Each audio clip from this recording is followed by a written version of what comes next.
What's up, Mami? And me! Samahan nyo kami ni Bella sa aming day in my life dito sa probinsya. Ngayong araw, bibili nga tayo ng mauulam para sa ating pananghalian. Araw-araw nga tayong umaalis kasama si Bella. Paano ba naman kasi wala tayong mapag-iwanan?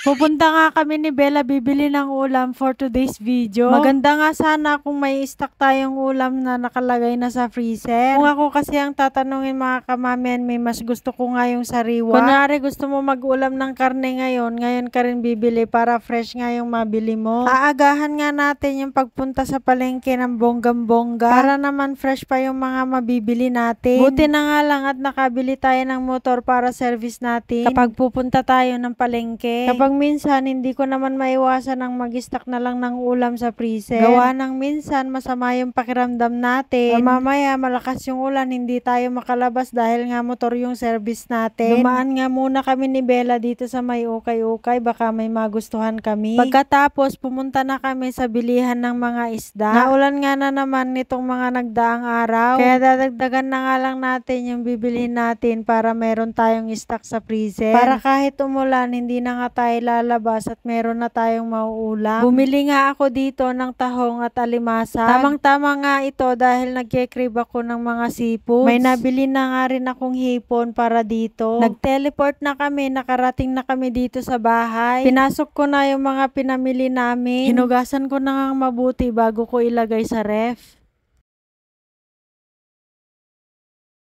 Humingi ako ng hasang sa pinagbilan ko ng isda dahil ipapakain ko nga sa mga aso ko. Tuwang-tuwa nga na naman yung mga aso nito. Pagkatapos ko maglinis, nilagay ko na nga sa kanya-kanyang lagayan yung mga ulam dahil ilalagay ko na sa freezer. Nahanda ko na yung mga lulutuin ko. Hinugasan ko na yung tahong, hipon at saka yung alimasa. Mainit na yung kawali, nilagay ko na yung star margarine. Hindi na ako gumamit ng mantika. Sobrang init na ng star margarine, nilagay ko na yung bawang. Hinalo-halo ko hanggang mag-brown na yung bawang. Nilagay ko na yung alimasag. Nilagay ko na rin yung hipon. Nilagay ko na rin po yung tahong. Pagkatapos, hinalo-halo ko ng bahagya. Naglagay na ako ng mga pampalasa. Naglagay ako ng paminta. Naglagay din ako ng magic sarap. Naglagay na rin po ako ng onting asin. Pagkatapos, tinakpan ko na. Hintayin na lang maluto. Mabilis lang po maluto yung recipe na ito. Pagkaluto, sinalin ko na sa mangkok. Nag-request si Bella. Gusto daw niya magmukbang kami. Bago ako kumuha ng dahon ng saging, sinangag ko muna yung leftover na kanin. Gusto daw ni Bella maghalo-halo sa kanin kaya hinayaan ko lang. Nandito na ako sa likod bahay namin, kukuha ako ng dahon ng saging. May bunga na pala itong saging. Kumuha na ako ng dahon ng saging. Pagkakuha ko, dumiretso na ako sa kusina. Hinugasan ko muna yung dahon bago ko nilagyan ng kanin. Wala nang sana all dyan. Halina kayo at kumain na tayo.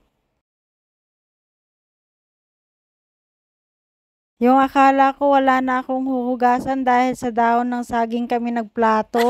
Marami pa palang hugasin. Pagkatapos maghugas, maglinis na rin ako ng burner. At magwalis-walis nga ng sahig dahil nga marumi. O siya, huwag kalimutang i-share ang aking video. Maraming salamat po.